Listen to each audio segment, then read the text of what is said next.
Hi, welcome back. If you're new here, hi, I'm Liv. I'm a Colorado makeup artist and I love everything related to makeup, fashion, hair care, skincare, all the above when it comes to beauty. But today I really want to talk about my 2022 favorites. I would like to revisit what my favorites were from last year. That way we can move on to my favorites from this year. So if you're interested in revisiting some of my favorite products from the previous year, go ahead and hit that subscribe button. It means so much to me, and we'll get going.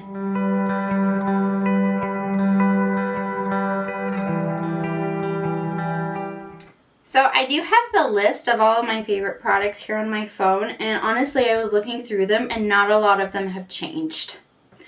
Like for primer, the Milk Pore Eclipse Mattifying and Blurring Primer, I have used that all year. So we're still going to use it. In fact, I just repurchased another one of these because this one is almost empty. This one's really great for oily to combination skin. It just helps kind of fill in those pores and really keeps those oils at bay so you're not super shiny by the end of the day. I had 3 foundation favorites. The first one is from Makeup Forever, the HD Skin Undetectable Longwear Foundation. Yes. Still wear this all the time. I also put down the Makeup Forever Matte Velvet Skin Blurring Powder Foundation. This has been reformulated, but I still have my original one and I still love it. I still wear it on my powder foundation days. Very good foundation. Not going to wear it today. And then the last one I put on here was the Patrick Ta Cream Foundation. I actually used all of that up. So I don't currently have it here, but I can put a picture of it on the screen for you. Very good foundation. I just went through it rather quickly, so I haven't repurchased it. But we're going to go in with the Makeup Forever HD Skin Foundation. Again, I still wear this all the time. It's my favorite one that I keep stocked in my makeup artist kit for clients. Like, it is such a good foundation. Still very, very popular for me. And it just wears super well for those really long days and special events. It's great for weddings. I mean, just, it's so skin-like. It doesn't even feel like I'm wearing anything.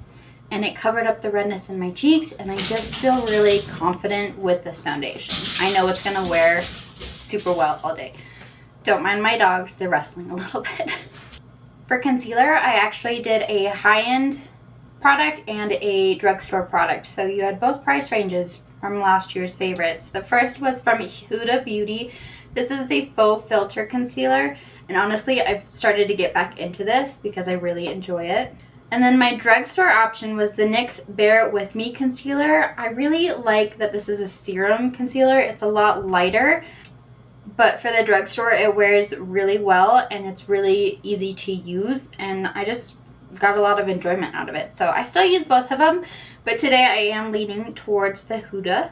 So I just put some in the corner of my eyes. This is more of a liquidy formula, pretty similar to the NYX Bear With Me. It's kind of serum-like too. But it spreads very nicely and I just like the way it wears. It keeps my skin like hydrated enough where your under eyes don't feel like dry at the end of the day. And I like this formula so much that when they came out with the Faux Filter color correcting shades, I also got one of those, which you might be seeing in my 2023 favorites.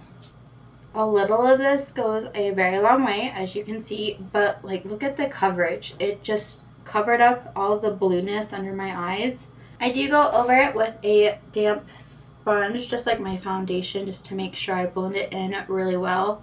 Next, I have powder on my list, but I'm actually going to skip to bronzer because my favorite bronzer was a cream one, and it's the Charlotte Tilbury Beautiful Skin Sun-Kissed Glow Cream Bronzer. And if you've been watching some of my more recent videos, you know I've been using this since it was released. I purchased this and have absolutely fallen in love with it. I've hit pan in it. I use it all the time. It's like an everyday bronzer for me. So we're just going to do that first before powder. So I'm going to warm up the cheeks, a little on the forehead, and I even do a little down the nose. kind of like a contour, but with bronzer. And then I like to go back into my concealer brush and just soften that line a little bit. But like, seriously, favorite because it just blends so easily. It melts into the skin. It wears really well on top of other cream products. Okay, now we'll go into powder because the rest of my products are not cream. So of course, the Givenchy Prisme Libre loose setting powder, which is what we're going to use today. I'm actually almost out of it, but we're going to use it. And then the other powder that I had as a favorite is the Huda Beauty Easy Bake Loose Setting Powder. I have actually run out of that one, but it is really, really good. I do carry it in my makeup kit. That's how good it is. And it's a little bit more affordable than the Givenchy, so that's why I carry it in the kit instead of this one. But I do have a little bit of this left in my own personal stash, so we'll go ahead and use this one. So I do take it on a powder puff, and I just place it and spread it out. And because I do have more oily skin, I actually use this powder to set my entire face.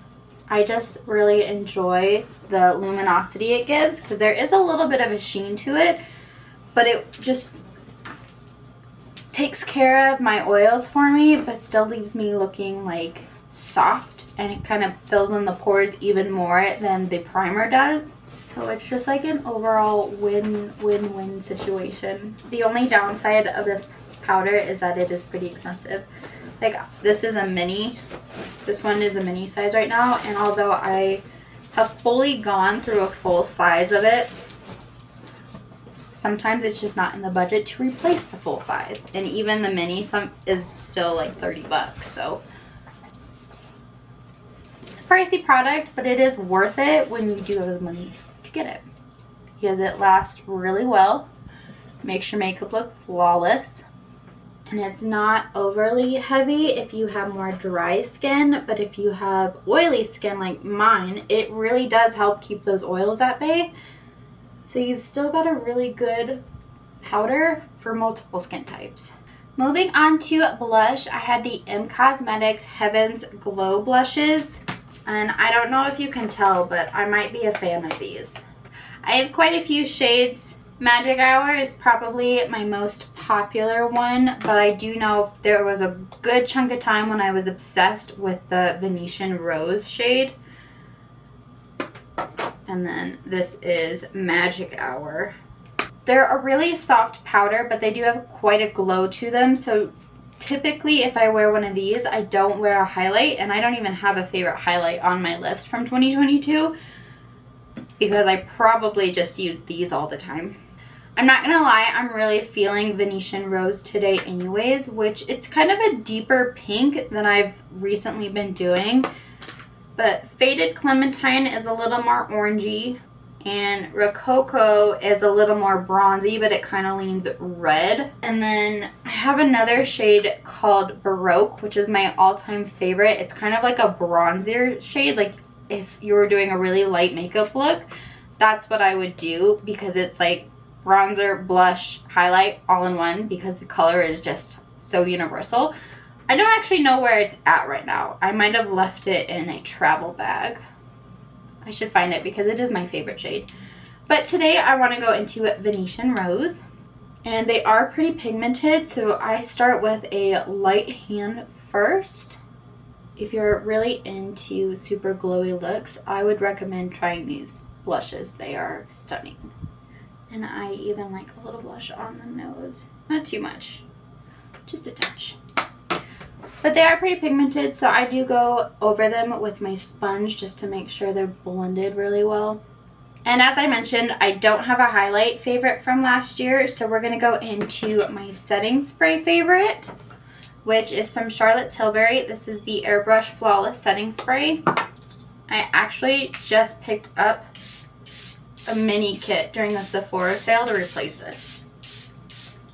I didn't have a favorite eye primer from last year, but honestly, I have been using my Rare Beauty eye primer and my Urban Decay eyeshadow primer potion for years. So I'm still going to be using the Rare Beauty eye primer. I had two favorite eyeshadow palettes from last year. The first one is from Patrick Ta. This is the Major Dimension 2 palette. So this is the more rosier one. The rosy compared to Major Dimension 1, which is more neutral. And then I also had the Makeup by Mario Ethereal Eyes palette. This is a limited edition palette. I bought it last year, but it did get like released again for this year. So I use this all the time. I am obsessed with these topper shades. They are stunning. So we're going to do a quick look. I'm going to start with the Ethereal Eyes palette. I'm going to go into this shade here. And I'm just going to do kind of a quick look, placing this in the crease of my eye and a bit above because I have hooded eyes. So when you look straight, I still want to be able to see the color. I actually have a favorite eyeliner, so I do want to use that. So my eye look isn't going to be super in-depth. I'm also going to take that same shade and just pinch my brush and place it on my lower lash line. Next, I'm going to go into this shade here. It's a little bit lighter, but I'm just going to use it as a base shade to place on my lid. I'm taking kind of a more flat brush and just placing it all over the lid. They're pretty similar colors, which was kind of the point because I want to go in with one of the topper shades, but I do like having a base color down first. And they are pretty pigmented, so if I went into this lightest color, it kind of looks white. They're very pigmented. And then for the topper shade, I'm going to go into the more goldish one.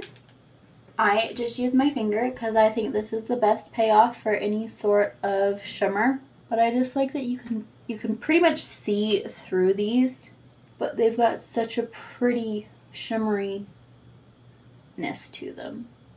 This one is pretty gold, but like this one's probably my favorite, but it does have a little bit of a cool undertone. I'm sorry, this is the gold one.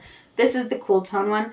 This is like the lightest one because it doesn't really have a base to it, but you can totally layer them up too. So with the gold, this one has more silver to it, and then you get both gold and silver. I wasn't exactly gentle, so normally there's not really fallout, but I was kind of aggressive with the shimmers, so I'm just going to sweep those away a little bit. And then I am going to go into this bottom shade again with a smaller brush just for an inner corner highlight. So pretty simple eyeshadow look using a favorite palette. Makeup by Mario and Patrick Ta both have really good eyeshadow formulas.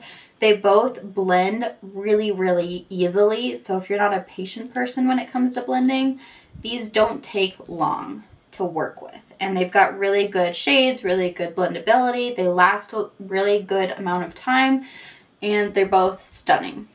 So the eyeliner that I want to use, the favorite that I had for last year, are from Melt. These are the Slick Waterline eye pencils.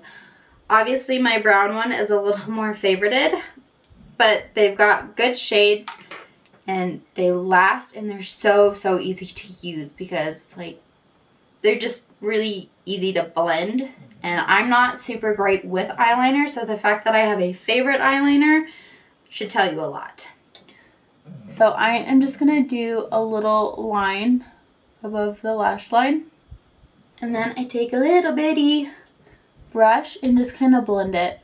Because I have hooded eyes, I don't have a lot of lid space to have a thick liner.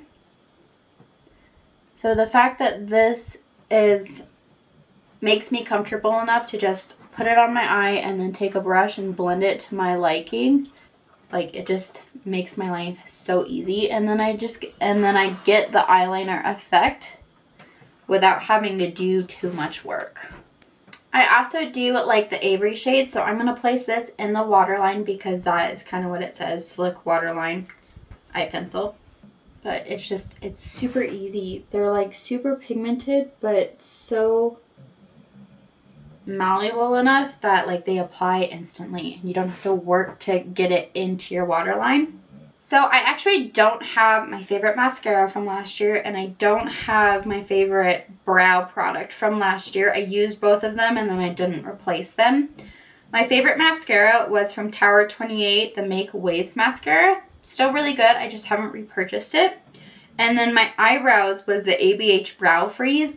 I have some in my kit, but I don't actually want to go get it. So I'm just going to do what I've normally been doing for my brows, which is my Benefit Gimme Brow. And then for mascara, I have been obsessed with the Maybelline Sky High Mascara. So I'm going to go ahead and do those off camera. But I did have favorites from last year that I wanted to mention. Last but not least, I did have a couple lip favorites. My favorite lip liners were from Rare Beauty, the Kind Word lip liners. I actually fell in love with these so much that I have all 10 personally, and I have all 10 in my professional makeup kit too, because I love them so much and because they wear so well. And if you think that I just love the lip liners, I didn't. I also have all 10 of the lipsticks personally and all 10 of them in my professional makeup kit. That way everything is separate. I have my own personal collection, but I love them so much. And also the lipsticks were a favorite as well. And then the other lipstick favorite that I had is from Urban Decay. It's the Vice Lip Bond. Let me try this again. It's the Urban Decay Vice Lip Bond Glossy Liquid Lipstick. So I have the shade Text Me. No, Text, and I actually wore this for my wedding. Actually, the wedding combo that I wore was my humble Rare Beauty lip liner, and then I wore it with the Urban Decay liquid lipstick. So I guess I'm just going to do that again because it wore so well on my wedding day. Why not just do it again today? Okay, so that's the lip liner, and then for the liquid lipstick, just be sure to shake it pretty well. Okay, now that we're all shaken up. Okay, now I'm just going to try to not touch my lips together and let it dry a little bit. This is a full face of my 2022 favorites. I wanted to revisit them, and I feel really pretty today. And some of the favorites are still favorites. I still use them every day, like the bronzer. I don't think I'm going to stop using that. In fact, once I really don't have any left, I will probably repurchase it to, again, use for another year. But I do think it's fun to revisit past favorites and see, like, are they still in your top categories? And the gist of it for me is that, yes, I still really enjoy all of the products we use today. And even some of the ones that I don't have on hand because I ran out of and just haven't had the time or, like, the memory to go repurchase them. I still really like those products too. In fact, if I don't have them in my personal collection, I probably have them in my professional makeup kit because I like them and they wear really well. But this was fun for me. I like to revisit my past year favorites, and I can't wait to share with you my 2023 favorites. So if you enjoyed this type of video, go ahead and hit the subscribe button, ring the bell, hit all the notifications. It just lets you know every time I post a video. I try to post long form content once a week, but I do post shorts multiple times throughout the week, and I love makeup so much. So I hope you enjoyed this video. Let me know what your thoughts are, what your 2022 favorites were. I'd love to know if you're still using them. I hope you have a great day with whatever you're doing, and I will see you in the next video. Thank you. Bye.